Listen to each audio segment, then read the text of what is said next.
Hey everyone, and welcome to Chef AJ Live. I'm your host, Chef AJ, and this is where I introduce you to amazing people like you who are doing great things in the world that I think you should know about. Well, my guest today is Robert Cheeke. It was supposed to be somebody else doing a food demo, but she got the days mixed up. So we're going to have her back. Don't worry, you'll get your peach pudding recipe. But it's kind of a funny story. So Robert Cheeke's a dear friend for years. He's one of the most influential people in the plant-based movement. He's a New York Times bestselling author, athlete, and really the nicest guy you'll ever meet. And early on in the show started on March 20th, 2020. I was going live every day. I didn't know what the heck I was doing. I didn't even know it was a show, but Robert and I text often. And, I said, hey, if somebody doesn't show up, will you be my backup? Well, 2 years, 3 months ago, he said he would, but the first time that somebody actually didn't show up was today. He's here, and we're going to talk about whether or not plant-based diets are going mainstream. Please welcome Robert to the show. This is what I call a dear friend, somebody that can be ready in 7 minutes. Thank you, Chef AJ. I appreciate it. And as I told you off the air, 5 minutes notice and look at the hair. It's don't look at the back, because I, just slept. But but it's great to be here. Thank you so much for having me. This is my third or fourth appearance on the show over the years. At least, but you're going to have a whole week. Guys, I got to tell you, we have Cheek Week coming up. Yeah, we do. So I love to do theme weeks on this show. Like I did one with Dr. Doug Graham. I've did one with the Indian College of Lifestyle Medicine, where a whole week is devoted to a theme. And since Robert is the best-selling co-author of Plant-Based Athlete with Matt Frazier, New York Times best-selling book, he's going to choose the guests. They're going to be plant-based athletes. We've got 2 of them confirmed so far. One who's never been on the show, Tori Washington. One who's been on, but people loved him, Maxime. And Robert's going to be interviewing them, and I'll be monitoring the chat. So we're going to call it Cheek Week, and that's September 5th. So mark your calendar now. So what have you been doing? I saw you in my home in Indio. Gosh, I want to say it was about a year ago, right? Just as you were launching the book. Yeah. So you were super instrumental, Chef AJ, and I'm being absolutely sincere. The role that you played in us making the New York Times bestseller list was huge. I came out to record the Rich Roll podcast, and then I came over to your house. We recorded multiple videos. You sent newsletters out. You really helped propel us forward and make this thing happen. This lifelong dream that I've been pursuing since I was 8 years old, when I decided I wanted to write. And we talked about it at your house. You gave me the opportunity to be on your show multiple times. You've obviously been doing this every day for years and growing a massive platform, and I'm grateful for that opportunity. And sure enough, we squeaked in there, number 4 on the New York Times bestseller list. We became a number 1 international bestseller, finishing number 1 in Canada. Our book has been out for, let me do the math here, it's been out for 1 year and 9 days, and it's already in 7 languages, which is incredible. And so I want to thank you for the role that you played in that. And the little role I played, it's been my pleasure. I didn't realize that your goal was to be a New York Times bestselling author since you were little, because when I was little, I didn't even know that there was such a thing. Yeah. So my dad wrote about 15 textbooks. They were ironically all about animal science, like literally teaching college students how to raise animals for food, because I grew up on a farm and that's the environment that I was in. But I would see my dad writing in his office all the time, and he was, cranking out books, and his books were in, I guess college bookstores or, online and that kind of thing, way back in the day, back in the, 70s, 80s, 90s. But I was inspired to write, and I was in 3rd grade, and we were working on writing projects where we actually got to write books, laminate them, spiral bound them, and make them feel like a real book. And I said, you know what? That's what I want to do with the rest of my life. Like, I still wanted to be a pro wrestler. I still wanted to be an athlete. I still wanted to get bigger and stronger. I still wanted these things out of life, but I wanted to write. And it turns out, if you want to call it success, whatever I experienced as a plant-based athlete, becoming a champion vegan bodybuilder, that gave me a vehicle, it gave me a platform to write. I could write about building muscle on a plant-based diet. I could write about vegan bodybuilding. I could write about the goal that nobody in America has, putting on 100 pounds on a plant-based diet. Everybody wants to lose weight, understandably, but I wanted to show people back in the 90s that you could get bigger and stronger, that you could build muscle without animal protein. And that's precisely what I did. And then with this book, with the Plant-Based Athlete, I wanted to tell the compelling stories of the world's greatest plant-based athletes. Scott Jurek and Fiona Oakes and Megan Duhamel, and Olympic gold medalists, world champions, world record holders. Rip Esselstyn, a friend of ours who set a world record just a couple years ago in the 200-meter backstroke in swimming for his age group. The best in the entire world for his age group. That's incredible.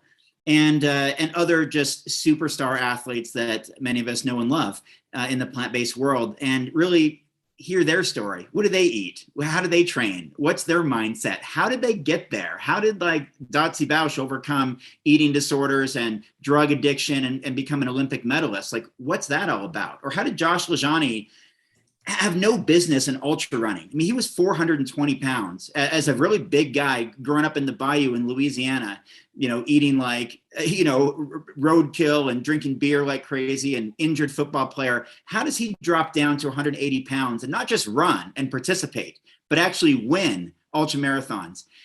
What's the mindset? How does one even do that?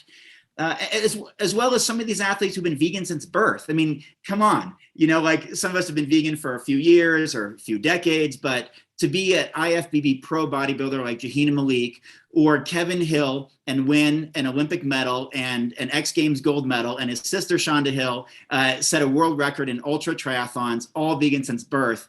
How is that possible? So I wanted to tell those stories, and that's what I did in that book. And to answer your question, that's what I've been up to since the last year. I've signed books in 160 bookstores in 14 states, including places like Texas, 21 bookstores in Texas alone, Missouri, New Jersey, Nevada, places that maybe you wouldn't think of as places where they would be receptive to plant-based diets, but they have been. And so I've been out there sharing that message with people. Well, you really are one of the hardest working people in the plant-based movement. Well, I appreciate that, largely because I think, honestly, that was also one of my goals as I was 8 years old or 10 years old. That was the only chance I was going to make it as an athlete. In eighth grade, I weighed 89 pounds. I was, I think, 5'1", 89 and a quarter pounds. I still have my little medical thing from the beginning of eighth grade. I was always one of the smallest guys on the soccer field, on the basketball court, the wrestling mat, getting pinned under someone else's weight that was, far surpassed mine before there were weight classes, as we were just doing recreational learning how to wrestle. And I just got, I kind of got tired of being pushed around and wanted to get bigger and stronger. And I thought hard work was going to make that happen. And then I applied that to academics and realized if I want some opportunities, I'm probably going to have to work really hard. If I don't have maybe some of the resources, talents, or skills that I perceived others to have, I would rely on my work ethic. And I think it's kind of a double-edged sword, because I obsess about maximizing the 1,440 minutes we have every day, or getting the most out of the 3 billion heartbeats we're going to have in our lifetime. But it also leads to some long days, some late nights, some difficult challenges when there's a little bit of an obsession with trying to be the hardest working. But it comes with some of those rewards as well, like being relatively unknown as far as like celebrity status and making a splash on the New York Times bestseller list. It's not easy. It's very hard, and that's I do credit a lot of that work ethic and drive and passion and purpose that's been there since I was a kid.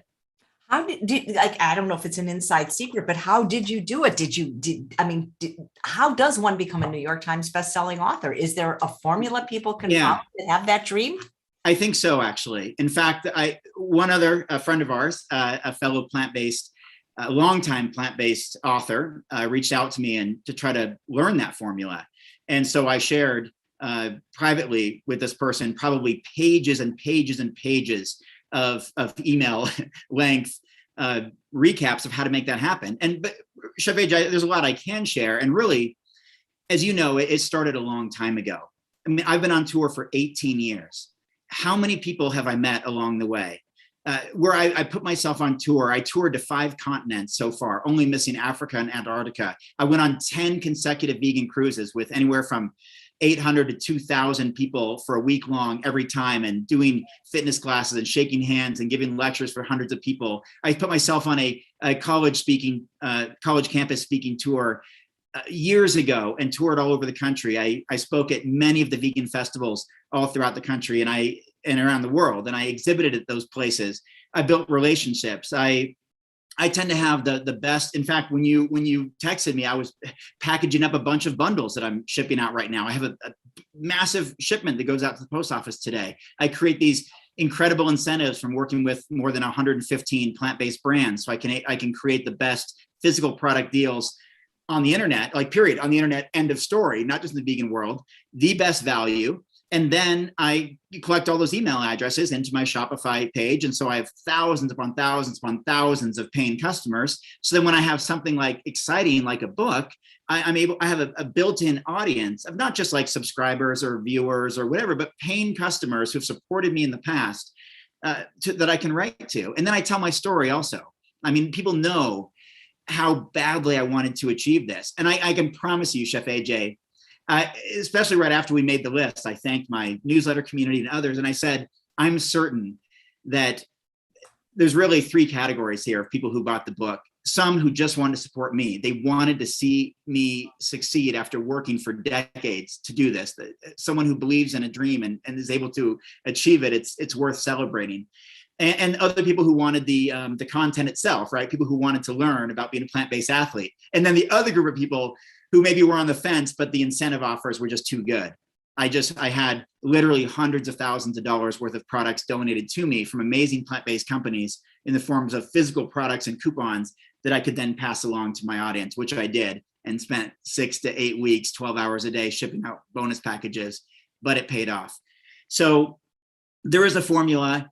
I was also on 100 podcasts. I was on yours, Rich Rolls, Rip Esselstyn, the Dr. Sherzai, Plant-Based News. I mean, big platforms.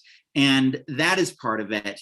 And I wrote 4 books before this one. I self-published for a decade. I sold 60,000 copies of those around the world, which if you're going to make the New York Times bestseller list, usually you have to land a major book deal with a major New York publisher. So we did with HarperCollins, the world's oldest and second largest publisher, only behind Penguin Random House. So there are these formulas, and I just had to tackle it from every angle. And of course, I had a co-author with a large platform in Matt Fraser and No Meat Athlete, a friend of mine for more than a decade, and that helped. And people like you and Will Tuttle and Dr. Esselstyn and Rip and all these people who stepped up and said, okay, Robert, man, you've supported us for years and years and years. This is your turn. We got you. Will Bolsowitz, Carly Bodrug, people who said, I'll run through a wall for you. Like that's what Will says. And that made a difference. It really did. That's amazing. So what has come as a result of this? I mean, it's a dream, you've achieved it. And what's next? Because where do you go from here, Robert? Yeah. Well, what's next is obviously to repeat the process, to write another New York Times bestseller. And that's what I'm doing right now. And I'm confident that I will achieve that again. And so I went right back to work. I've been touring. As I mentioned, I've been to 160 bookstores, signing books in 14 states. But it's not like, I want to clarify, it's not like the way you've done it, where you advertise in advance, you sit down at a table, you meet, fans and customers and sign books. I show up to Barnes and Noble and independent bookstores all over the country unannounced. I grab my books off the shelf. I go introduce myself to the staff, say, hey, I'm Robert Cheeke, the co-author of this New York Times bestselling book. I'd love to sign all the copies in your store and then leave you some signed book plates for future copies that you order. And we take pictures for social media.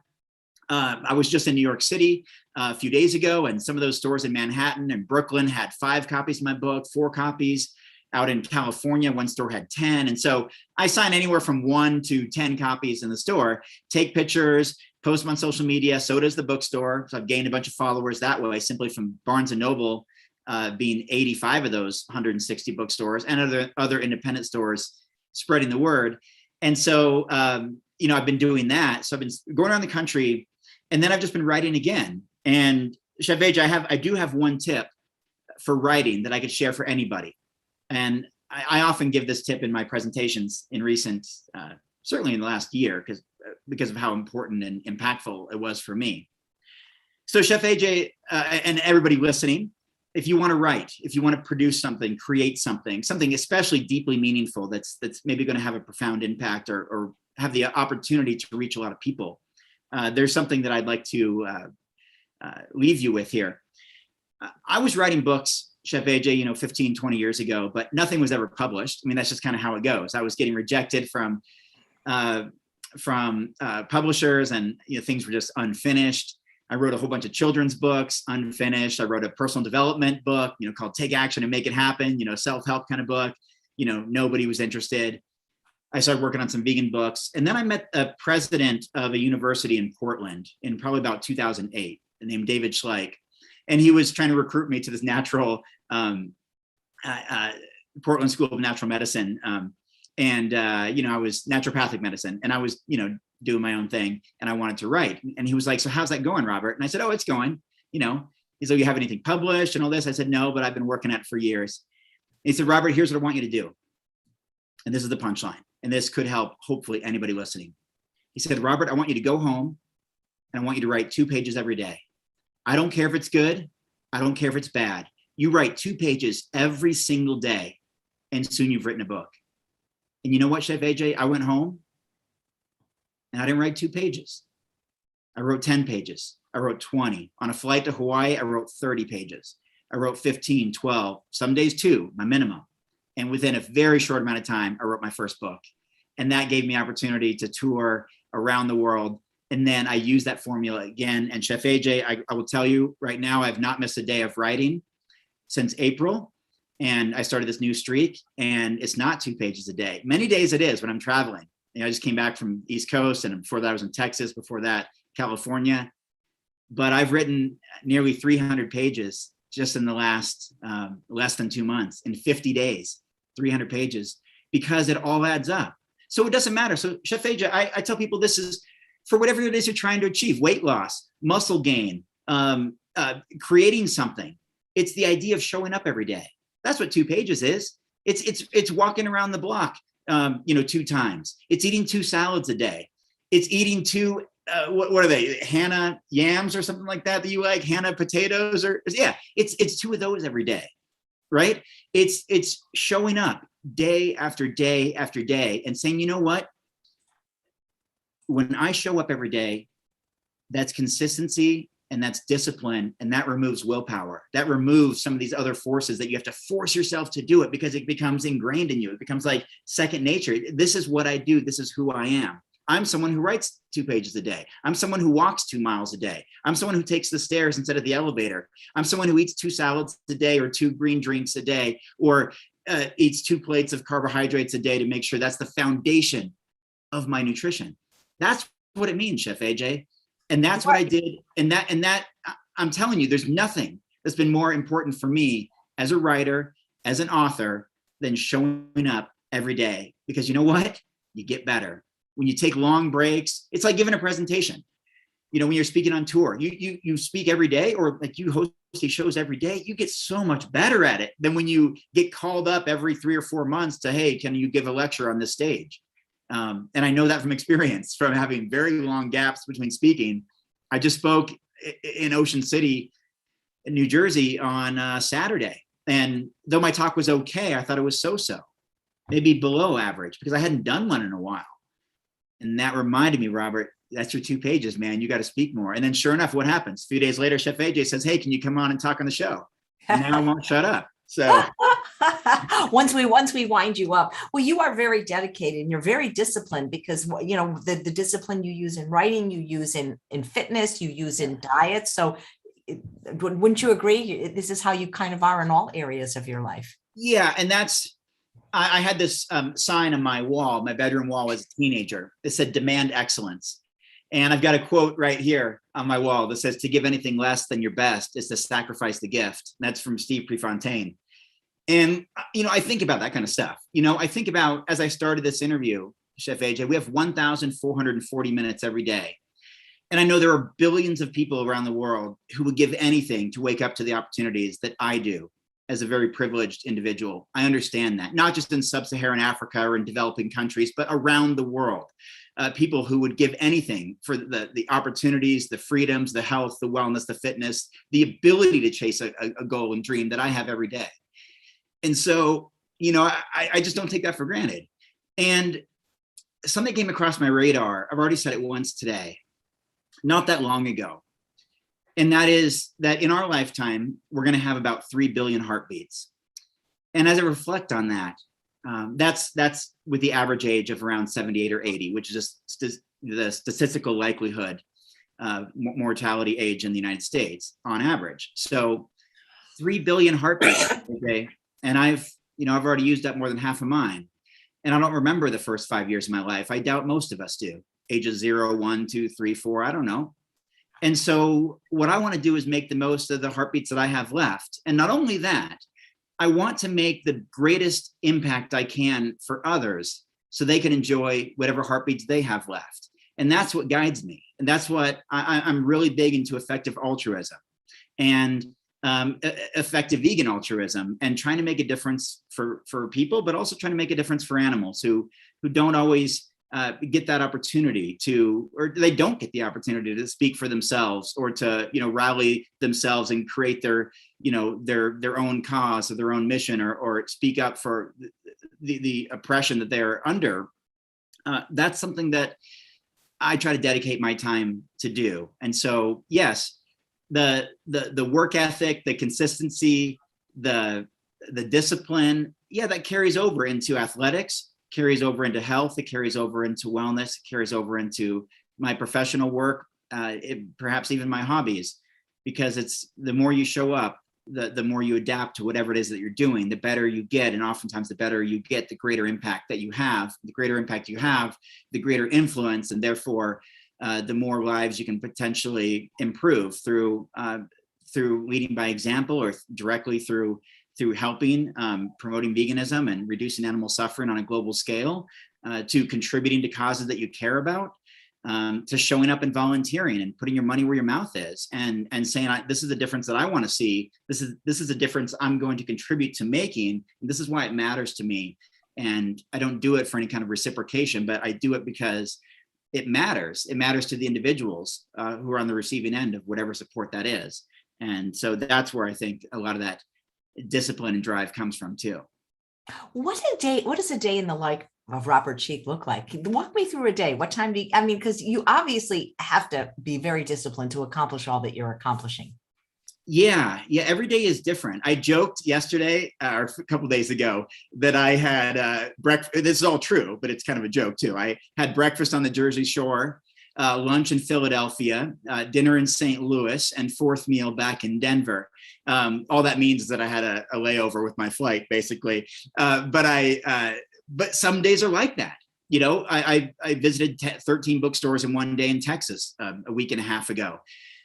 In like 7 or 8 different cities, different suburbs. Other days like today, I woke up, had a late night, which I tend to do as a writer who kind of stays up late. I woke up today and went, take the dogs outside and went right to work on fulfilling these packages, because I'm doing a special, for my newsletter audience only, not on social media or anywhere else, just my newsletter. I have this incredible bundle offer. So I've been shipping those things out the last 3 days. So I was working on packaging those up. I got about another 20 packages ready to go.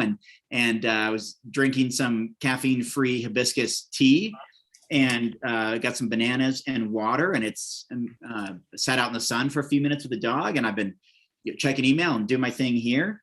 And then you called, and now we're doing this. Then I go back to shipping when I'm done. And I have another newsletter that's in the queue that I was writing when you wrote me. So that's on my other laptop. So I'll get that going. And then we'll probably go to the gym at some point. I've been going for consecutive days ever since I got back from the East Coast. So I will likely go to the gym later today. And then I think we're meeting up with some friends later. Our local Colorado Avalanche are in the Stanley Cup final, and so we're going to a friend's house to watch that, and lunch, dinner, all those things. So every day is different, but it typically involves sunshine if possible. It involves dog walks, which we'll do later. It involves exercise in one form or another, typically the gym, but it could be outdoor exercise, hiking, walking. You won't find me jogging much these days, but something like that. And then, eating a variety of plant-based foods and trying to keep that as diverse and healthy as possible. And then spending probably too much time on the computer. And then of course, writing. I handwrite sometimes, like I've been writing in this notebook.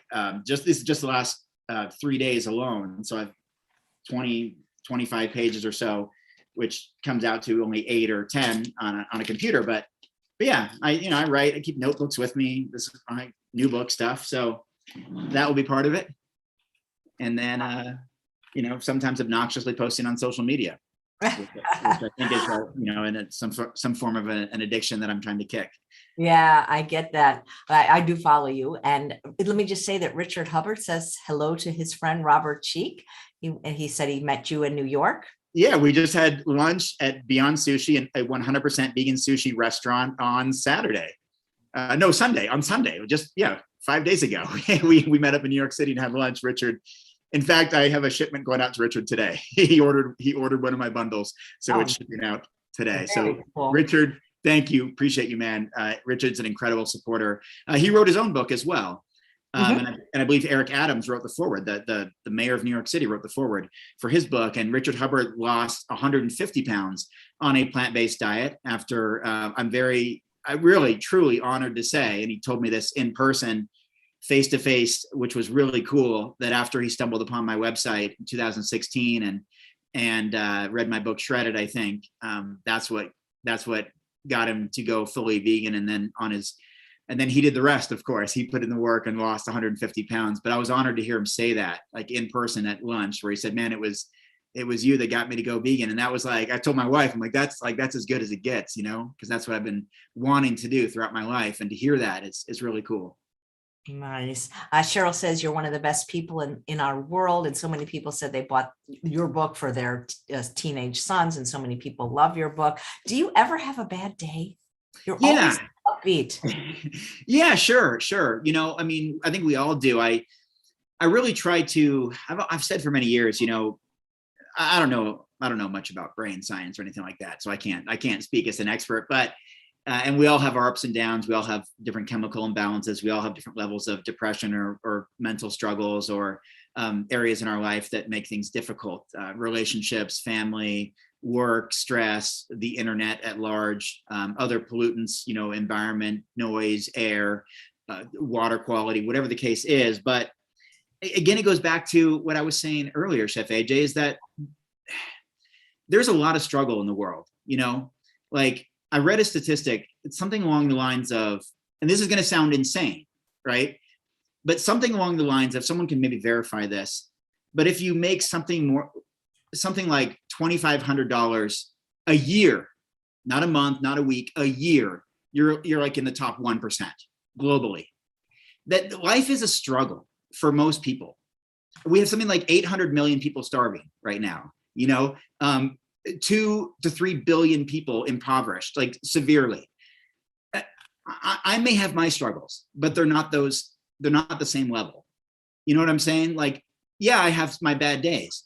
Yeah, I have like a slight ingrown toenail on my left big toe right now. I can feel, okay, I'll take care of that. Yes, I missed a deadline shipping someone's package yesterday because I went to a friend's birthday party instead. That bummed me out, or maybe I missed a workout or whatever. Those are little things compared to not having fresh water, compared to not having the ability to earn income, to not having a house and having a little mud hut or something that is makeshift, or that is not, with running toilet or septic or water or things of that nature. Some things that we take completely for granted, but the rest of the world is not like that. Billions of people struggle. And so I recognize that. I have this whatever ability to put that into perspective. And then I look at the animals that are struggling on a massive scale, by the tens of billions of land animals, trillions of aquatic animals, namely fish, and life is tough for them.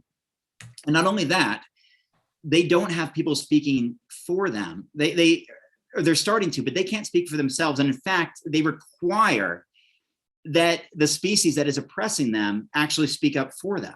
Like, that's how difficult it is for chickens and pigs and cows and goats and fish and all the animals that are exploited. Wild animals that are being tested on, monkeys, rabbits, guinea pigs, mice, rats, all of that.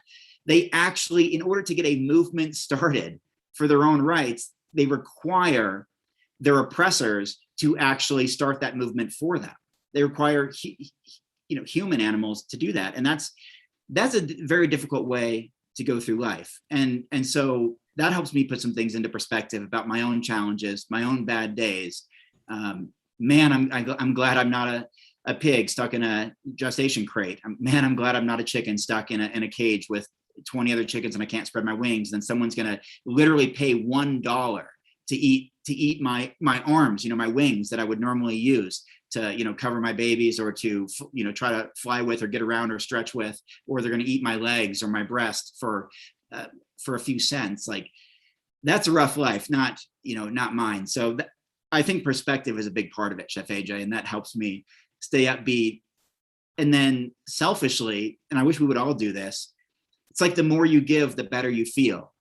I don't know why we don't contribute more to animals or to nonprofit organizations or to helping people in need, whether locally, domestically, internationally, globally, whatever community that is. How do we not stop objectively and feel compelled to want to help others, even for the selfish reasons that makes us have a warm glow feeling? We feel good about it. And so I think that's what drives me to try to give as much as possible. It keeps me upbeat, it keeps me motivated, it keeps me inspired. And then I can, who knows, maybe inspire others to do some similar acts of altruism, just for the reason of doing it, because it should be done. So that helps me stay smiling. Nice. Thank you. Beverly says, what is your bundle? You want to, we weren't really here to promote it, but please feel free. If you can tell us how to get it, we'll tell everyone. Yeah. Well, it's in my newsletter. So veganbodybuilding.com, which I don't update my website very often. I probably need Richard's help with that. Richard Hubbard, we mentioned earlier. But so I'm doing actually a fiber-fueled cookbook bundle. I have a whole bunch of copies that I ordered, helping Will make the New York Times bestseller list. There was also a deal, maybe some of you saw, and keep an eye on this, on Amazon. They had buy 3 for the price of 2, therefore making every 3rd book you order free. So I ordered a bunch of my own books. I ordered a bunch of Will's books.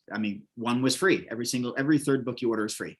And so I'm passing that along as a very popular book. Perhaps the most popular book in the plant-based world right now is the Fiber Fueled Cookbook. I've got a stack over there. And then I have all kinds of like physical products that were donated to me by a bunch of brands. Like I'm looking at them. I have Foods Alive, nutritional yeast. I have Unisoy vegan jerky. I have some Orgain plant-based protein powder packets, things like that. And so I bundle all of that together with a whole bunch of coupons, including free product coupons, recipe booklets, discounts on a bunch of different plant-based brands.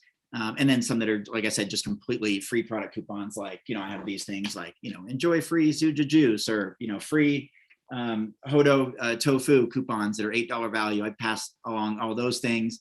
And so anyway, that bundle has just been sent out to my newsletter community only, because I only had 30 or 40 of them for that, based on the number of books and things like that that I had.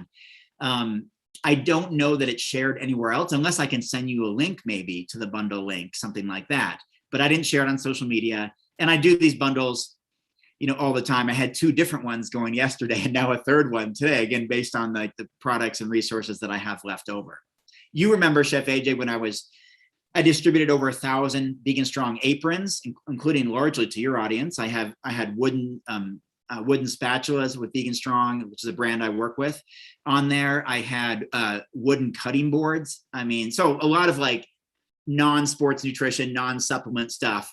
Largely again for your audience. This particular bundle does have like the vegan jerky, the protein powder packets, the post-workout packets. I'm looking around for other things that I've got. The nutritional yeast. It's kind of those 4 or 5 main products right now, plus a whole bunch of coupons. But my bundles change all the time as I work with over 100 plant-based brands, and I get products and coupons sent to me that I can then pass along to others. Like, for example, I spoke in New Jersey last week, less than a week ago, actually, on the Music Pier in Ocean City, New Jersey. And I passed out between 1,000 and 2,000 free, just free products. And then hundreds and hundreds and hundreds of coupons. So people could come by and get like an entire bag of vegan jerky totally for free. They could get protein powder packet or electrolytes or nutritional yeast, or what else did I have? I had bars. I had those raw rev bars. I had hundreds of those. Every single one was gone. So it's just part of, again, my outreach that, yes, with my newsletter, most people buying these bundles are already plant-based, probably, and hopefully, because there's so much they get in there, like 25 different packets of protein powders and stuff, they'll very likely share with some friends and family, perhaps non-vegan friends and family.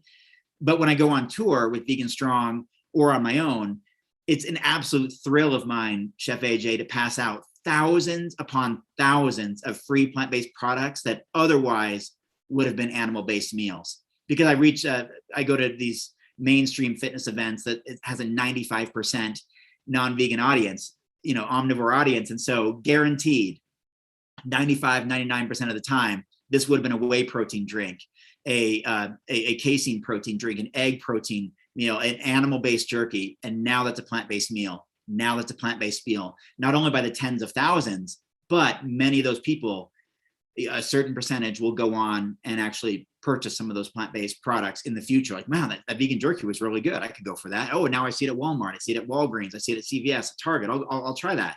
Or, I really like that plant-based protein powder from Orgain or whatever. Now I see it at Costco. I'll go ahead and buy a tub. Now that's another 20 servings that would have been animal-based that are now plant-based.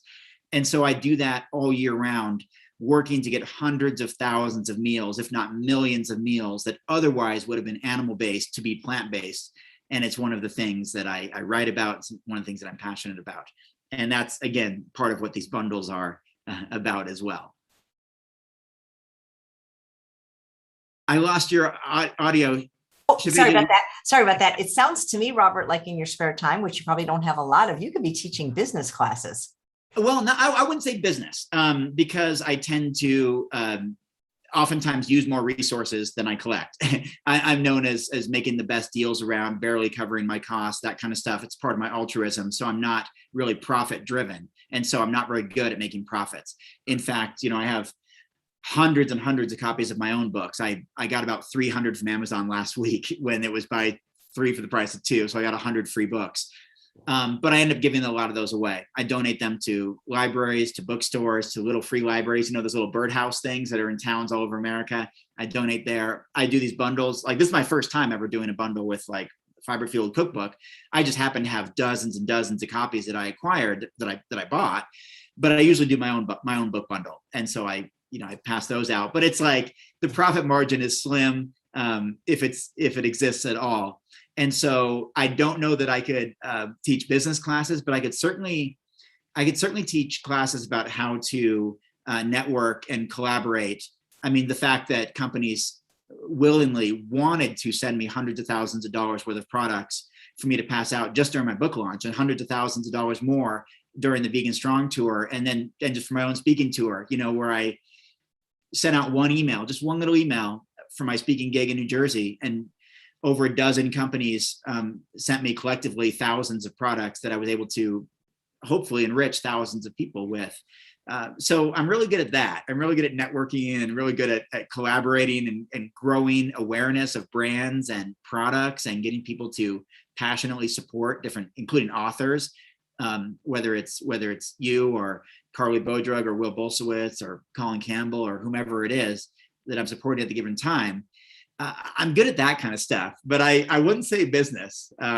Maybe the next couple of book deals I land, maybe it'll say, okay, Robert, those 15 years of giving exorbitant amount of stuff away, that paid off because you showed that you deliver and you over deliver, you go over the top, which is what I'm doing with every single bundle here. I over deliver beyond what I advertise, and people love it. But for now, it's more of a it's more of a passion project and a break-even project, but it did help fuel and compel me and propel me to the New York Times bestseller list by doing these precise things that I'm doing right now. And again, as I'm gearing up for another book, it's all part of that. It's all part of building this network of people who trust that I'm going to come through with whatever I offer and whatever I promise that I will deliver, and to do it and to do it extravagantly and passionately, and in a way that wows people and makes them feel really good about that exchange, that interaction. Robert, is your next book self-published, or are you going with a publisher, and are you allowed to talk about it, what it's about? I'm the plan is to go with a major publisher, but I'm branching out. I have written 4 books on vegan fitness. I mean, I wrote Vegan Bodybuilding and Fitness, Shred It, Plant-Based Muscle, and The Plant-Based Athlete. And then I wrote an ebook, full length, 232 pages. So I still count that as a book, but it was ebook only, and not about business, but about how to build a successful vegan brand. That's actually the name of it, How to Build a Successful Vegan Brand. And that's available on my website. And it's about all these things that I'm talking about. I actually used that formula that I wrote about in 2019 in order to make the bestseller list in 2021. Like, it just works. I just know how to build these brands, and I worked with Forks Over Knives. I worked with a bunch of different brands and have helped them grow significantly. So I am writing a new book. I have not talked about it much at all. In fact, I didn't even tell anybody I was doing it until I finally submitted my proposal and got rejected multiple times. And then I finally started, talking about that journey, as people like you have been asking me, like, so what's next, or where do you go from here, and all of that. And, unfortunately, even with that status of New York Times bestseller and #1 international bestseller, 7 languages in 1 year, over 1,000 reviews on Amazon, #1 bestseller on Amazon in 4 categories, all these things, decorate it however you want. I still got turned down multiple times with my new book proposal. And it may be my writing, it may be the content, it may be the topic. And so what I'm writing about now, Chef AJ, and I'm very, very excited about it, is I'm actually writing about animal rights and veganism and about effective altruism. And I am having so much fun. And it might just be that it's new for me to write in depth about this. Think like, the writing style of Earthling Ed or Melanie Joy or Peter Singer, some of those books. Like, I'm going full animal rights, animal liberation, effective vegan altruism, and I love it. And yes, it's hard to talk about. I mean, it's hard to write about things like factory farming and slaughter, and the fact that we eat mostly babies. Most animals we eat are only weeks old, whether it's veal calves or whether it's chickens that only live to be 6 weeks, or turkeys that are born only 2 months before Thanksgiving and they're full grown and they're on someone's plate with complete disregard for their own will to live and live out their own interests. It's tough to write about that kind of stuff. And it's tough to know that it goes on every single second by the millions of animals that are killed, every moment of the day. It's tough, but I'm finding a lot of fulfillment in that, knowing that writing is just something that I'm relatively good at. I just have this knack for it. And sure, part of it is genetic thing. I got, my dad's a writer. It's a family thing. It's my sister's a PhD professor. It's built in. I have this skill, and I don't take it for granted. I want to use this for good. And so if I can articulate ideas about animal rights and about compassion and about altruism and about caring for others and about respect and about leading by example and making a measurable difference in the lives of others, then I feel a moral obligation to do that. I have this set of the skill set that says that I can effectively write about these very powerful topics. And so that's what I want to spend my time doing. And so I've written already, like I told you, 300 pages or so for this new book, even though I'm still in the proposal acceptance phase. And that was part of the feedback, was that from my agent, from publishers, was that, Robert, we don't really feel like you know exactly what you're going to write about. I said, okay, fine. Then I'm going to write it. You see, I can't write 300 pages about this. Well, look what I just did in 2 months. What now? And my proposal, I think, is really it's really good. And one publisher said it was one of the best themes that's come across their desk in years. It just didn't fit that what, they publish more in that, as they describe, the periphery of health and nutrition, not in the center of the animal rights shelf. And which is what I'm trying to do, much like Ed Winters did with This Is Vegan Propaganda. My book is, I would say, more in line with that than any other book that I can think of. It's not a how-to, this is how to be vegan, and these are the things you avoid wearing leather, and here's why, and make sure you eat omega-3 essential fats, and here's the sources. It's not a why. It's actually aimed at people who are already vegan and saying, here's how to maximize your impact. Here's how to use principles of utility, of effective altruism, of giving to the most beneficial charities you can possibly give, where you can scale this now. You can measure it. It's giving to an animal sanctuary better than giving to an education organization, or an organization like PCRM that works on legislative change and things like that. You can measure the kind of impact that you can have based on these different organizations. And it's not just giving of financial resources, but it's the way that we interact with the community around us. It's how we present veganism, how we articulate it, how we share compassion, even how we use words, Chef AJ. Like, imagine the difference in this. I don't eat chicken. or I don't eat chickens with an S on the end, right? I don't eat meat versus I don't eat animals. Completely different. You know, I don't eat chickens. Chickens with an S shows that they're animals that are walking around and enjoying their lives. Chicken, as we've really labeled it now, is a food source, not an animal running around. So it's even how we use our language. And so I'm writing about that and writing about that. If we believe animals have the ability to suffer, which they do, they have the capacity to experience all these different emotions, including pain, fear and pain and suffering. Is it right for us to subject them to suffering for our own pleasure, for our own sensory pleasures, a simple taste preference, like for a sandwich? This satisfies me, Chef AJ, for 20 minutes, the taste of this sandwich, but it cost this animal his or her entire life. Is that a fair exchange? Should we know better? Should we do better if we know better? How do we do better? And how do we do even better than better? By understanding what's most effective and how to use our own talents and skills, whether it's in public speaking, whether it's in debates, whether it's in video, animation or technology, whether it's in social media platform, whether it's in writing or other forms of communication, or simply conversations with family at the dinner table that are coming from a place of understanding, not condescending, but finding where people are at and so they can be receptive to our messages and answering questions and being available and leading by example.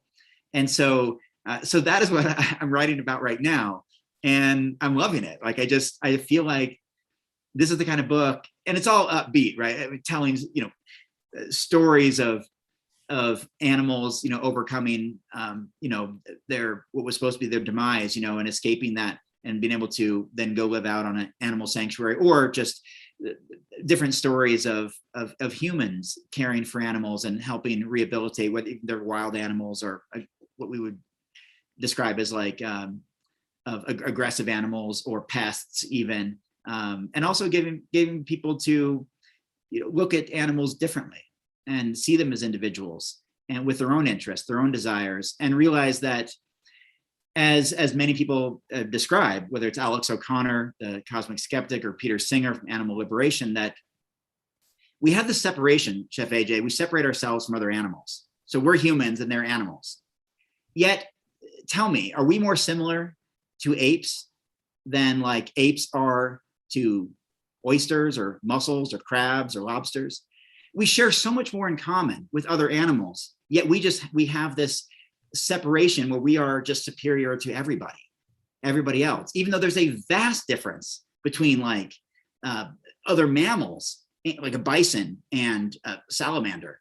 But we share much more in common with those mammals, but we just classify ourselves as completely different and we claim to have this control or dominion or power over animals to use as commodities, as we wish. And these are for sensory pleasures.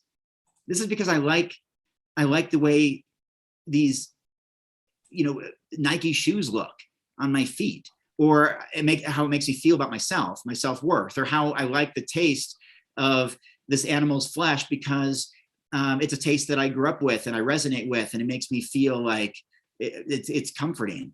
But if we knew the story behind that food, maybe it wouldn't be so comforting. And so that's what I'm writing about in a very, what I hope is a very uplifting and encouraging way, without just beating people over the head about animal torture and all this kind of stuff. But like, no, here's the things that you can do every day to help liberate animals. From everything that you buy, every purchase power, every dollar you spend, every time you vote with your purchasing power, every conversation that you have, every, even t-shirt and message thing that you wear to start a conversation, where people could say, I never thought of it that way. I never realized that. I never looked at animals that way. Like what I wear is kind of a muscle guy. I wear a thing on my message on the back that says plants have all the protein you need. And I wear that around Texas. I wear it around mainstream fitness expos. And I'm pretty, I'm pretty fit, 200-pound muscle guy, and people are like, what do you mean plants have all the protein you need? Oh, you mean I don't have to eat animals? Tell me more. What do you mean by that? Oh, you haven't done that in almost 30 years, Robert? And you've been a champion bodybuilding? Okay, I start to get it now. But we can all do that. We can all do that, whether we're an athlete or not. We can all use different ways to bring this conversation forward. And that's what I'm trying to do with my next book. That's amazing. I can't, are you allowed to say the title? Do you have a title yet? Oh, of course I've got a title. And in fact, the publisher thinks it's absolutely fantastic, but I cannot say it because I have not landed a book deal yet. And I need to make sure I lock that in place and get a book deal before I can reveal the title. And then I'm actually many steps ahead. I mean, I've already written essentially mostly the whole book, where normally you land a book deal, they give you like a year to write the book. But because I've been, given feedback and rejected and all this kind of stuff, I've had time to reflect and think about that and improve my writing and write those 2 pages every day that I talked about and get better at it. And here we are, hopefully landing a book deal soon. That's the dream. That's fantastic. Well, Jay says you've been a tremendous inspiration to him. And Mona says, do you get 8 hours sleep? Yeah, I try to. And I think it's absolutely important. It just, sometimes with travel schedule, it's early flights or late nights. It's hard, but yeah, I probably do. And I've actually documented that for weeks at a time because I'm big on that as well, which I wrote about in the Plant-Based Athlete, about knowing what we're actually doing, like what our calorie intake is, what our calorie expenditure is, what our macronutrient breakdown is, what our sleep is, what our water intake is. So I am close. I think I'm actually between 7 and 8 hours every night on average. And that's, and I think that's good. I think sleep, in general, the more the better. And especially if you can get good quality sleep, then 8 hours or more is a good way to go. Do you encounter a lot of not plant-based athletes these days? Because I can't understand why more of them wouldn't be interested, even before your New York Times bestselling book, just your physique, knowing what is possible. Yeah, that's a great question, Chef AJ. And yes, so I'm on this Vegan Strong tour. I've been part of Vegan Strong since 2017. It's a nonprofit vegan athlete organization that travels around the country to show that plants have all the protein you need. So we exhibit at these fitness expos. The last one we were at, actually, the last one was in Texas. It was 106 degrees that day. Felt like 113. But before, so the crowd was a little bit smaller, maybe 10,000 or so. But the one before that, 2 weeks prior in Los Angeles, at the Los Angeles Convention Center, we had 50,000 people there at the expo as a whole. And of course, many thousands came by our booth, because there's only 250 booths or 300 booths, and you pay $40 to get in. You want to go see as many as possible. And we have, by design, we have the most free giveaways. So yeah, you can go wait in line and see fitness celebrities. You can go get your, beef jerky or whatever things you want to buy, but we're giving away stuff for free. That's by design. We want people to have plant-based meals. We want them to try the stuff. We sell some stuff too. We actually sold over $4,000 worth of plant-based products at this mainstream 90, probably 8% non-vegan audience, because it's even higher probably than the national average, because they're fitness minded, which, tends to be, I don't want to say meatheads, but it tends to be those who eat a lot of animals. And so we probably had a 98, 99% non-vegan audience of 50,000 people at that particular event. It was 2 days, 2-day expo, and we had a team of 5 or 6 vegan athletes at the booth. People Giacomo Marchese, Danny Taylor, we had Bill Muir, we had John Lewis, Badass Vegan there, Corinne Sutton, Alex Hayes, me. We had a great team, and we pass out thousands upon thousands of plant-based product samples. And we have our booklets, our Vegan Strong booklet, which is like a 32 or 36 page full color guidebook for building muscle on a plant-based diet with tips on, there's a bunch of recipes in there and meal plans and protein charts and all that. So we do encounter a lot of non-vegans, which is precisely why I do what I do. Same with going to these bookstores, Chef AJ. I was in Missouri three days ago, I think, St. Louis, and signing books there. And, people were like, it was like a big deal when I was like, this New York Times bestselling author showing up, and I signed books on the spot. I sold them to people on the spot. I was doing the same in Texas in 21 bookstores. I'm deliberately going out there. I was talking about that yesterday when my very first book came out. You know where I toured 12 years ago? My first book, I went straight to Texas, Louisiana, Mississippi. My very first gig ever was at the Whole Foods Market World Headquarters with Rip, way back in 2010 as an author. And then, I went on to Louisiana and Mississippi, and then on, to Florida after that. And there's a reason for that. It's not just to, as some people will say, sell vegan stuff to vegan people. I'm not really interested in that. I do that with my bundles, to some degree, but most of my work is with the mainstream community. It's mainstream public, like I was speaking in New Jersey a few days ago, and it's mainstream fitness public, like I'm going to Vegas next month for the Idea World Fitness Convention. It'll again be 99% non-vegan audience, including, it's a professional show, so tons of registered dietitians, physicians, trainers, coaches. Imagine the educational opportunity there. These aren't just casual fans dropping in to try free products. These are people who are dietitians who make food decisions for other people, who prescribe different diets for other people. That's why we're there, to educate people on the benefits, the power of a plant-based diet, which I've personally been following for 27 years, not as long as you, but I've been doing this for a long time. I've been able to achieve lots of fitness goals and health goals, and I want to share that with other people. So yes, more and more people are coming this way, and I got to give a shout out to the Game Changers and to Scott Jurek and Brendan Brazier and Dottie Bausch and Fiona Oakes and so many people who've been doing this for a long time. And I'm just honored to be one of those people to continue to carry that torch and say that enough is enough. Animals deserve the right to their own lives, and we can eat other things. And all you have to do is change your menu selection. Like that's it. I mean, yeah, and then change whatever clothing or cosmetics or whatever you use to reduce animal suffering and exploitation. But it's mostly food. It's not that we buy 6 pairs of shoes a day, but we eat 3 to 6 times a day. That's every single opportunity we sit down at the table to eat is an opportunity to vote for the kind of future that we want. And that's what I'm trying to compel people to do. Well, you do it very well. What do you like the most? Do you like the speaking? Do you like the writing? Because writing's kind of solitary, and you seem like a real extrovert. Yeah, a little bit of the backstory. I've been extrovert for a long time, but I've also been suffering from anxiety for years. And so speaking is very hard for me. In fact, I didn't know how this conversation would go, but I feel great right now. I'm not having any of my symptoms of anxiety at all during this entire hour-long conversation. When I'm at my best, Chef AJ, I think there's nothing better than speaking. You know that as a performer, as a comedian, when you have that audience in the palm of your hand and you give your absolute best, and maybe it's because it's self-fulfilling, it's rewarding, it's dopamine hits, it's the pleasure sensors that go off when a crowd just loves what you're doing.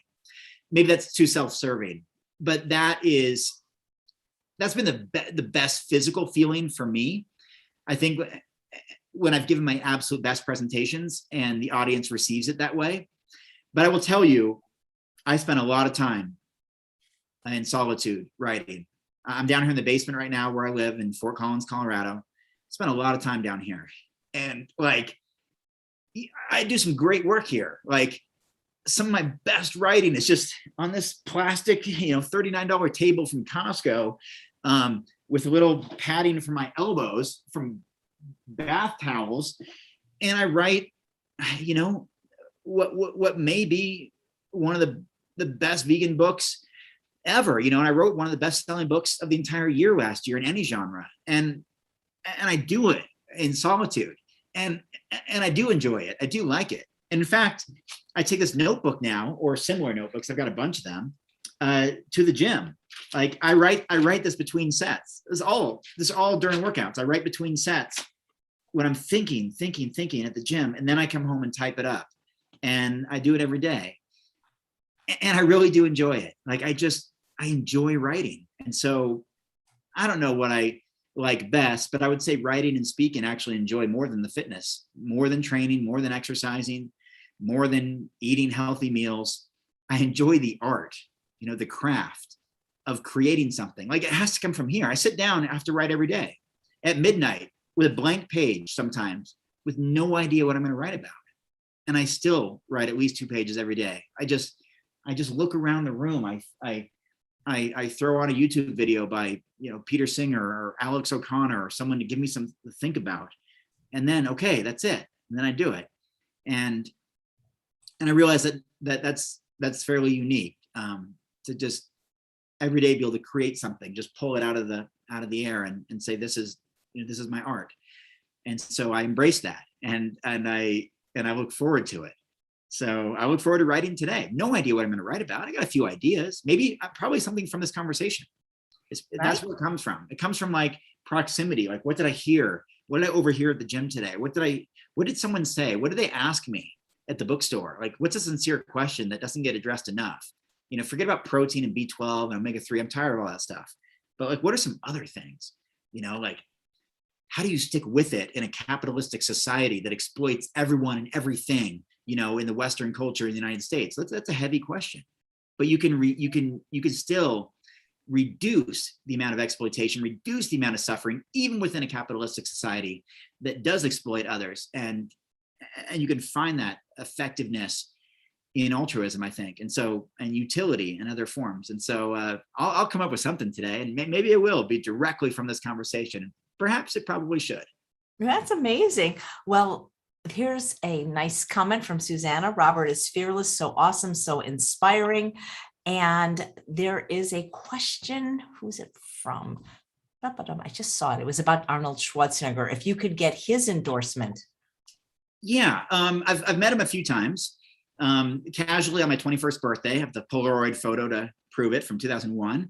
And then I worked in the industry. I met him a whole bunch of times in the fitness industry. Then I actually talked with him one-on-one in the gym a few years back. That's where I have that iconic photo I show a lot of me. I'm actually wearing a vegan shirt. It says #vegan, and they're flexing like this with Arnold next to me. I don't know. I mean, I don't mean to sound cynical, but I don't really care about Arnold's endorsement anymore.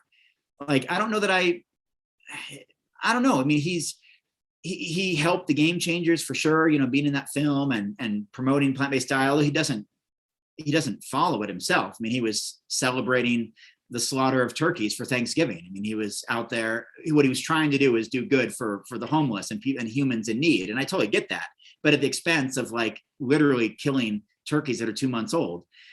So there's a lot of conflict with Arnold. And yeah, he's the guy that put bodybuilding on the map. Yeah, he's the guy that a lot of us looked up to growing up. But I look up to Peter Singer, Philip Wallen. I look up to Chef AJ. I look up to Brenda Davis and Michael Clapper. And their endorsements mean so much more. I love it. Yes, I am trying to reach the mainstream, and I'm doing it without Arnold. I'm doing it. I have all kinds of connections in the mainstream fitness community because I've been on tour for so many years, and I'm doing my thing, and people know what I'm doing. Some of the best bodybuilders in the world, they're aware of me and vegan bodybuilding and vegan strong and all that kind of stuff. And in fact, I don't know if I shared with you, Chef AJ, but there were bodybuilders that I had their posters on my wall as in my apartments in my early 20s when I was really into bodybuilding. These big, like, steroid bodybuilders, and I used to wait in line for 2 hours to meet them. And now they come up to me, to my booth, and ask about veganism because they've abused their bodies for so long, not just with anabolic drugs and steroids. And many of them have died in their 40s, including people I knew personally, a bunch of them actually. But because they ate so much animal protein all those years, and almost all of the guys are having heart attacks, occasionally organ failure, but it's mostly heart disease, heart attacks, and the very high animal protein consumption and then drugs, didn't help with that. And so now they're coming to me, and I'm able to sign books for these guys that I and give them like free products. Like, it's funny because I used to idolize some of these people like I did with Arnold and wait for hours to meet them. And now they're coming to see me because they realize that there's a different way to approach health, especially as they age. A lot of them are probably 15 years older than me, because they were in the prime of their career at age 35 when I was 21 years old, looking up to them. Now I'm 42, they're in their late 50s, some early 60s, and they're looking for some changes. I don't feel like I need Arnold. I know he has influence, but there's a lot of other people who have influence these days, including athletes in the NBA and NFL and WNBA and professional sports around the world, Olympic athletes, as well as the world we live in now with influencers and online celebrities and such, and getting some of those that have millions upon millions of followers to adopt a plant-based diet and actually talk about it, or talk about veganism or some of the underlying reasons why people might be vegan, like some animal rights stuff, I think is another goal worth pursuing. So, Do you think there could be a volume 2 of the plant-based athletes? Because I'm sure not every plant-based athlete made it into the book. Oh yeah, a bunch of them didn't. I mean, even I interviewed 60, and I only told the stories of about 30 of them in the book. The rest had a few, like a quote sprinkled here and there. There could be, but I know Matt is focused on No Meat Athlete. We had this conversation, especially when we made the list, right? We made all these lists, Publishers Weekly bestseller list, #1 international. It was like we were lining up translations in Korean and Chinese and Spanish and Polish and German and Italian, and everything was very exciting. It was like this just high, this roller coaster thing that was mostly going up. And we talked about doing a follow-up book. The obvious one would be a plant-based athlete cookbook. That's just like the next phase. Almost everyone does this, whether it's Forks Over Knives or Engine 2 or Fiber Fueled, or everyone has their primary philosophy book and then their cookbook. And so we talked about it, or we could do a follow-up like success stories, the plant-based athlete success stories, like people who read the book and then changed their life, over the last couple of years. But, Matt wants to focus on his business, and I want to write more about veganism and animal rights, which is what inspired me growing up on a farm back in the 80s and 90s to become vegan in the first place. And I feel like I've done the fitness thing enough. And there's so many other people out there who could write books on this stuff. There's a ton of plant-based athletes now. You've had a bunch on your show, and a bunch will be on there September 5th through 11th during the plant-based athlete week, the Cheeke week. So there's room for so many other people to contribute in this area of plant-based health and fitness literature. And I feel like it's time for me to take my voice a little bit elsewhere and start talking more about the real reasons why I became vegan 27 years ago. And that's speaking for those who can't be heard and speaking up for animals. And that's the direction I'm going in. So never say never, I guess. But for now, that's just not on our radar. We have this hardcover book that is still incredibly popular, The Plant-Based Athlete. And by the way, I think there's only like maybe 5,000 hardcover books left, and then it goes into paperback. So if people want the hardcover, it's time to get it, because they're selling fast, and it's going to be even the Italian version I have right over there is paperback. Tell me, what are all the different languages it was translated in already? So I'll see if I can go in order here. Well, we signed the deals in order. German was first before the book even came out. I think it was German, Chinese, Italian, Korean, Spanish, and Polish in that order. But the Italian version is the only one that is currently like on store shelves all over the country. The other ones, it could be literally any day, it could be any week, or maybe it is, and then my publisher just hasn't told me. But I know the one is out in Italian. In fact, I have it right over there across. I should have put it by my desk, but I don't.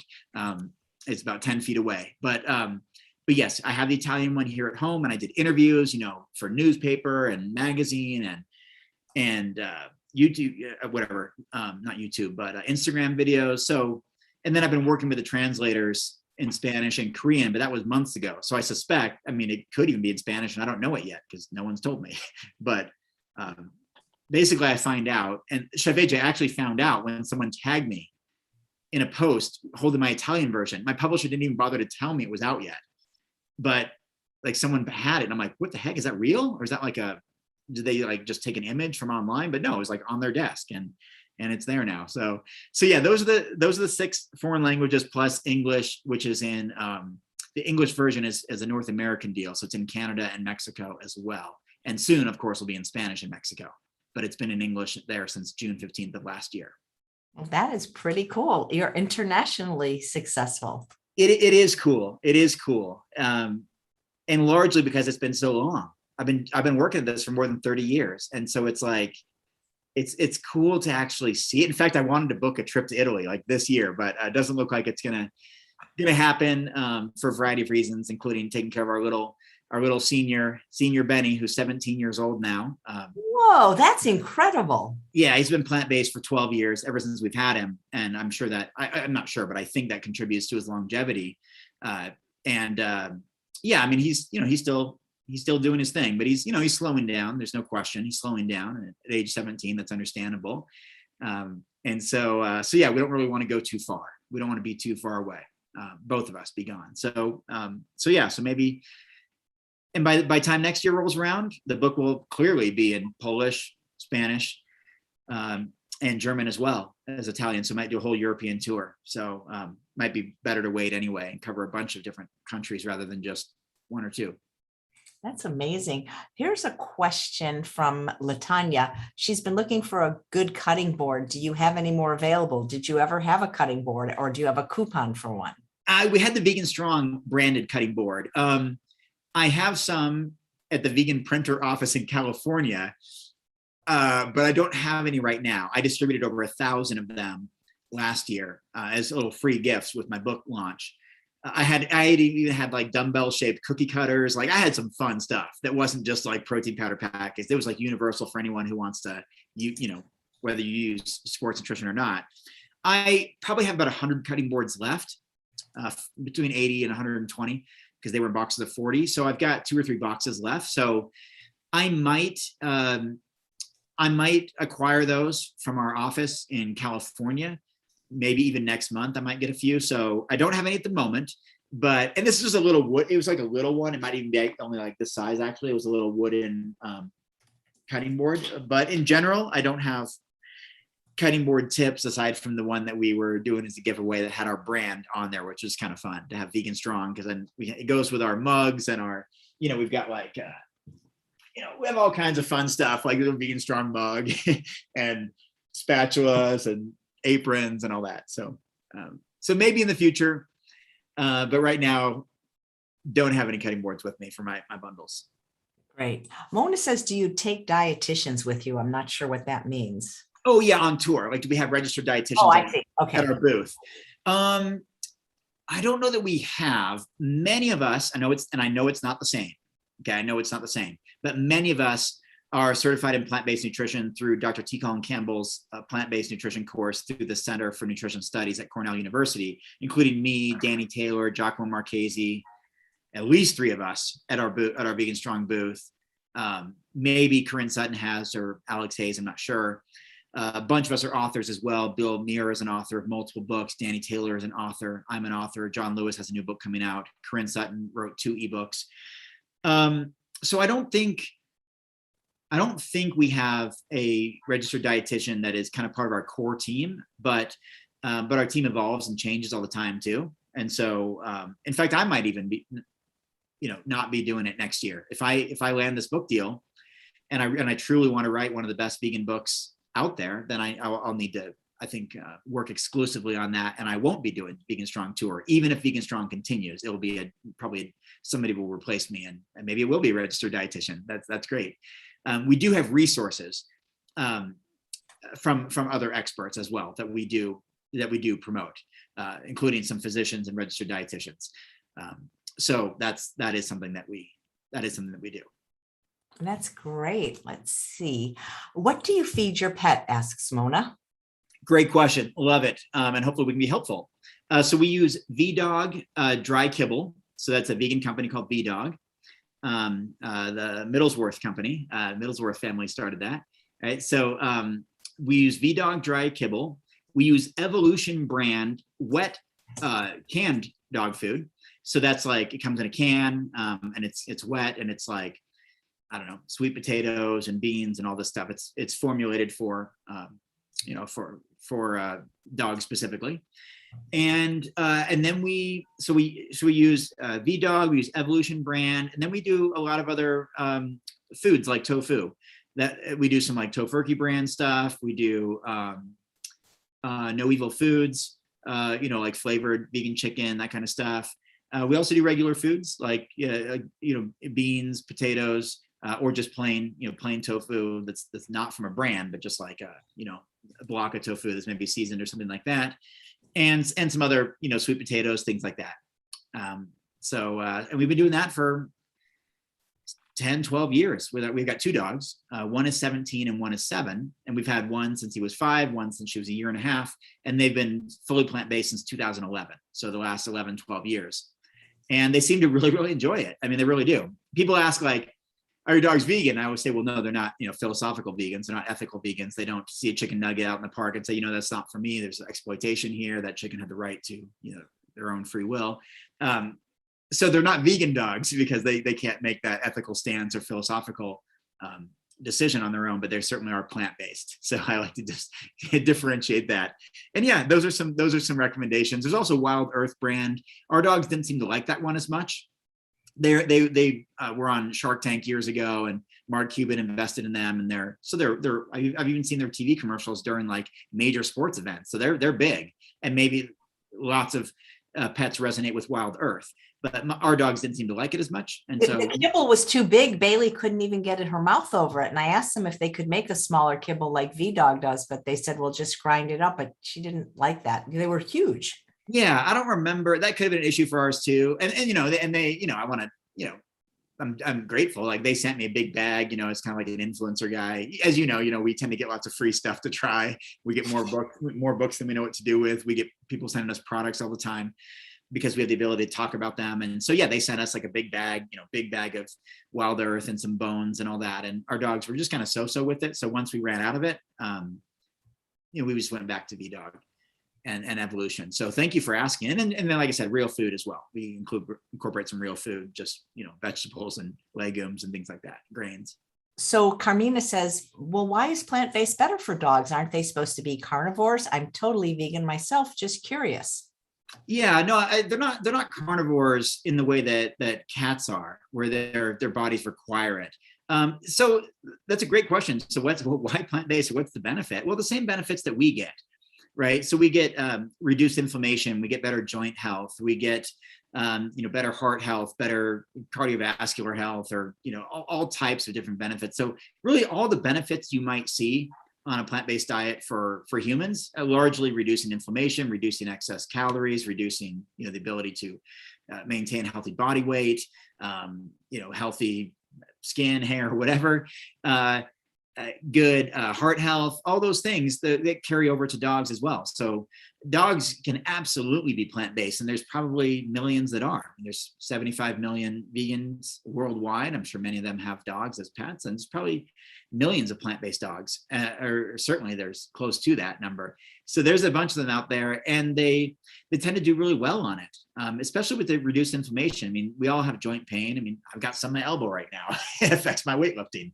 We all have these issues of wear and tear and diet-related problems. And a plant-based diet that's lower in calories and higher in net gain nutrition it tends to be good for a variety of species, including us and including for dogs. And it reminds me of Furman's perspective of health equals nutrients per calorie. His ANDI score, aggregate nutrient density index score, how many nutrients you get per calorie. And same, dogs can benefit the same. They're eating a lot of nutrients on a lower calorie diet that keeps them with a lower body weight, which is good for their heart, good for their joints, good for their organs. And our dogs love it. And they especially love tofu. They especially love sweet potatoes. Like there's certain foods they really, really enjoy. And, I can't speak for them, but I see the enjoyment they get. And I know that my best speculation is that they don't miss chicken and eating cows and things like that. And it's hilarious because we have a little Chihuahua and then a little terrier who looks like a Chihuahua. We have like a little 7-pound and 12-pound. It'd be, strange to think of them eating like a 2,000-pound animal or something like that. They wouldn't be able to do that so effectively in nature. Can you imagine like 40 Chihuahuas trying to take down a cow or something, and or just having to scavenge?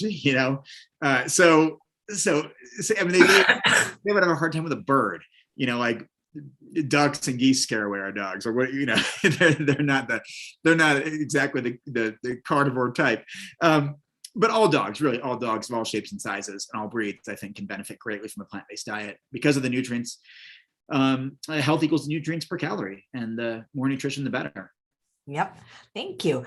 Gina says, what are your ideas on tips to try to open people's hearts who don't care?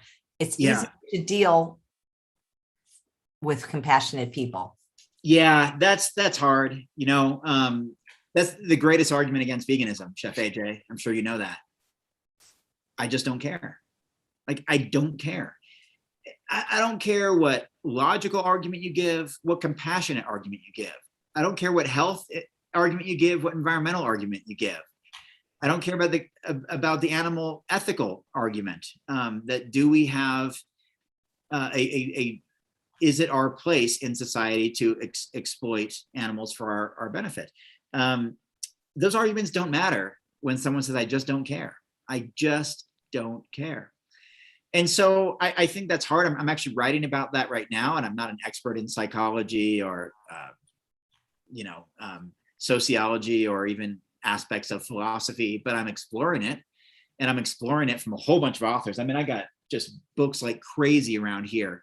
Like I already mentioned, Melanie Joy and Peter Singer and Ed Winters and Nick Cooney and Ingrid Newkirk. And I mean, I got books all over the place that all in their own way, Jonathan Balcom, and go on down the list, try to tackle that topic.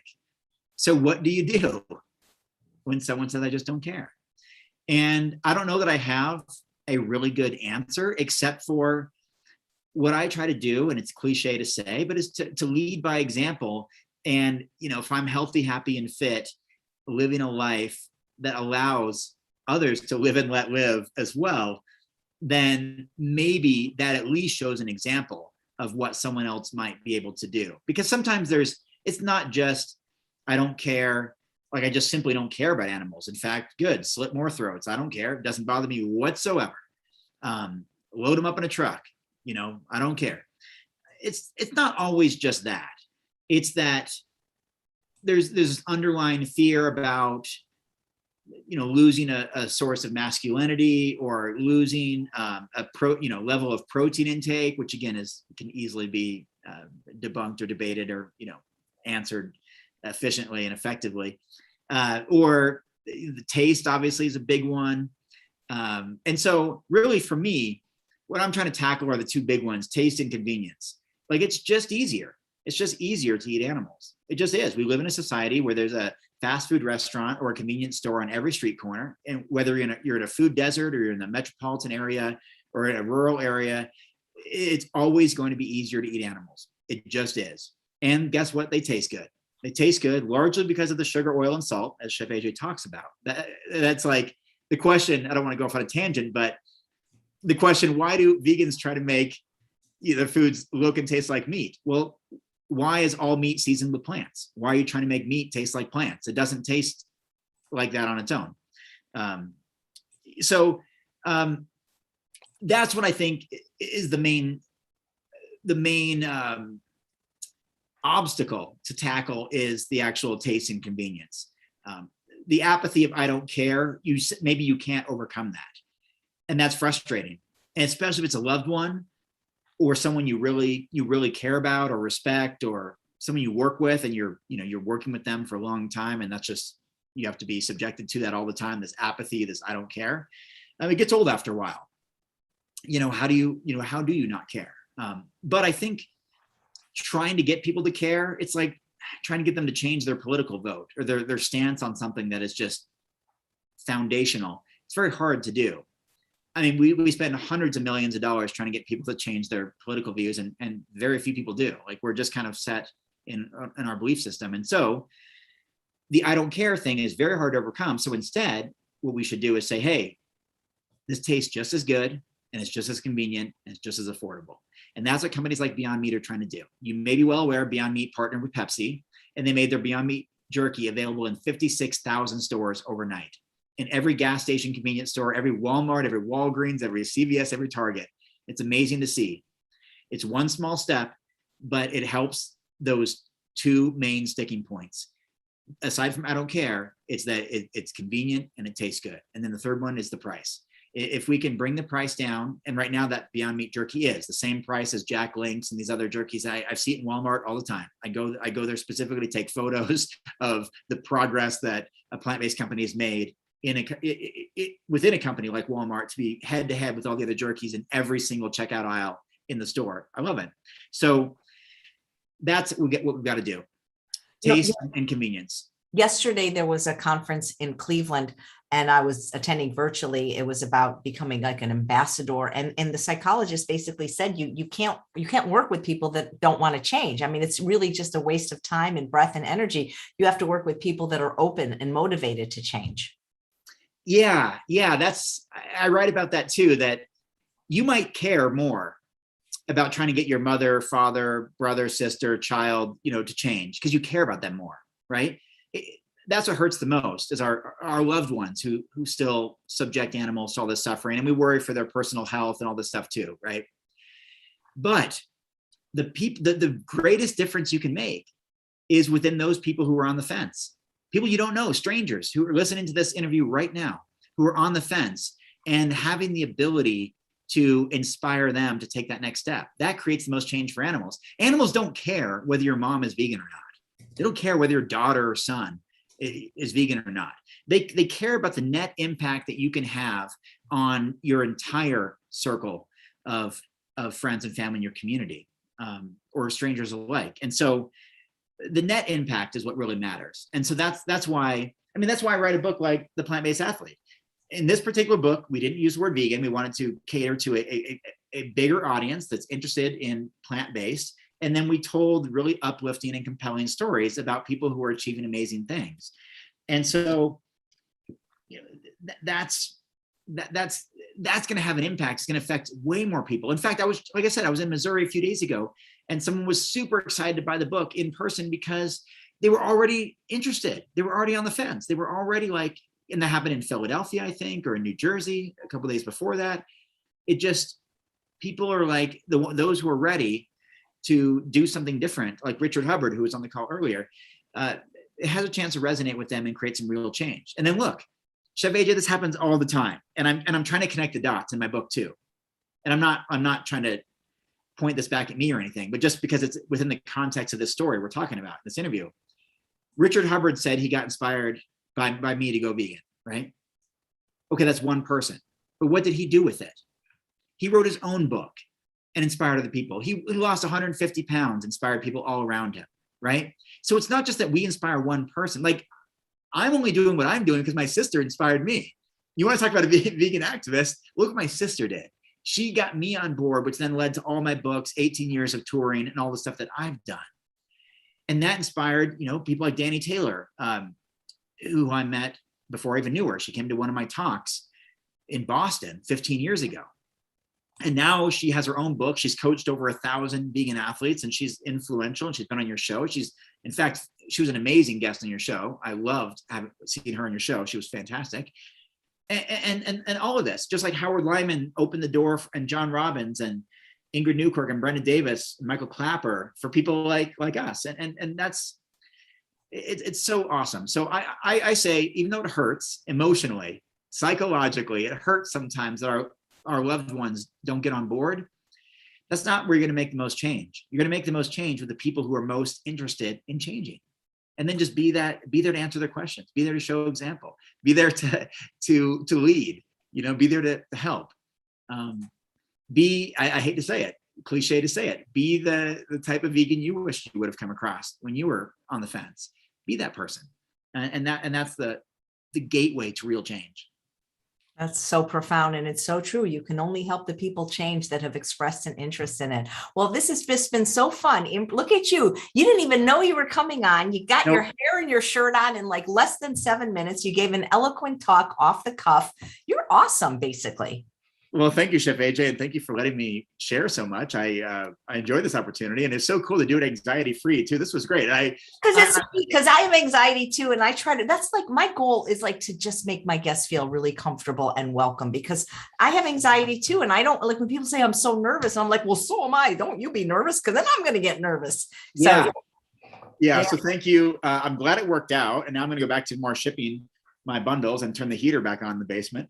well, Cheeke Week should be a piece of cake. We start on Labor Day, and I can't wait to see who you have selected for the lineup of a variety of plant-based athletes, hopefully young, old, men, women. Let's get a whole, what's that word? Penelope? There's a fancy word I'm trying to use, but a whole plethora of and maybe some that didn't even make it in the book. Who knows?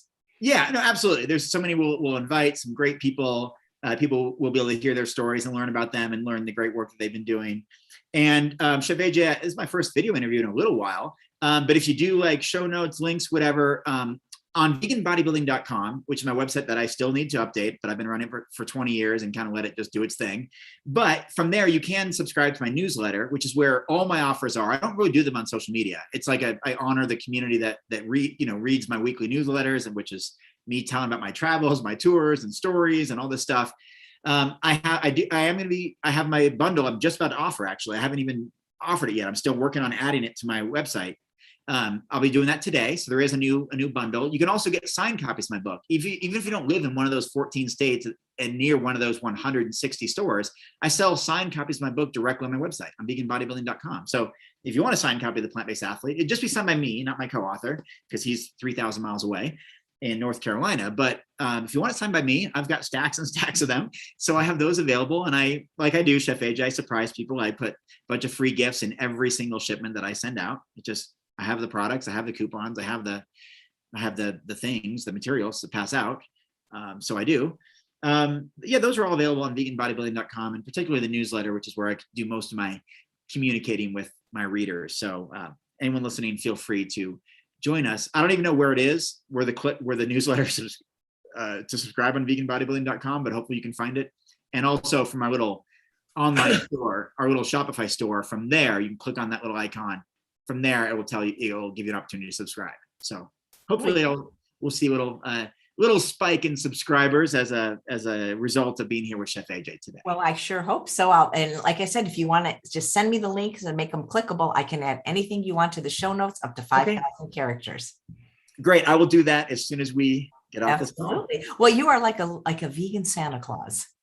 I am, Santa Claus, and as you actually gave me the name, the vegan Mr. Rogers. Yeah, absolutely. Well, now we got Cheeke Week. I mean, I love this. I could just spend my time coming up with clever names. This is fun for me. Well, thank you for being my neighbor. Thank you for answering text. That's also, I love that you are so, I mean, when you're very responsive, like I text you, you text back. Not everybody does. Yeah, I think I got within 60 seconds of you writing, and I probably wasn't even near my phone. I was busy filling boxes, but I heard it ding and thought, let's see who that is. And you are one conscientious person. Let me tell you that.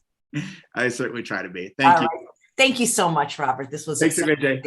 And thanks all of you for watching another episode of Chef AJ Live. Please come back tomorrow with a fabulous culinary demo. She's been on the show before. You asked for her back. Her name is Shobha Swami, and she's going to be making oil-free Indian vegan